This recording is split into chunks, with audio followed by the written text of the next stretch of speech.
দর্শক, আমরা এখন অবস্থান করছি ঢাকা মেডিকেলের জরুরি বিভাগের সামনে।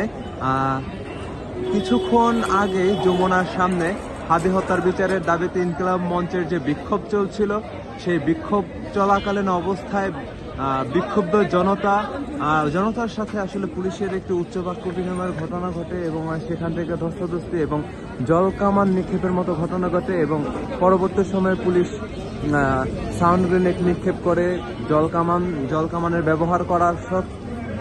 ব্যবহার করা হয় এবং দফায় দফায় আসলে সাউন্ড গ্রেনেড ব্যবহার করা হয় ওখানে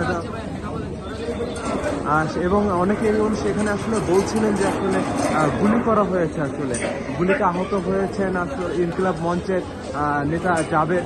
তিনি আশঙ্কাজনক গুরুতর আহত অবস্থায় আসলে ঢাকা মেডিকেলের ইমার্জেন্সিতে এসেছেন। আমরা যদি আপনাদেরকে একটু দেখাই যে এখানে আসলে আহত আরো অনেকজন নিয়ে আসা হচ্ছে এখানে প্রাথমিক চিকিৎসা দেওয়ার জন্য। সেখানে পুলিশ লাঠিচার্জ করে, গুলি করে এবং টিয়ার শেল নিক্ষেপ করে এবং তাদের অবস্থা খুবই তারা গুরুতর আহত অবস্থায় আসলে আসছেন। তাদেরকে আসলে প্রাথমিক চিকিৎসা দেওয়া হচ্ছে এখান থেকে। আসলে এখানে গুরুবিদ্ধ অবস্থায় জাবের অবস্থান করছেন,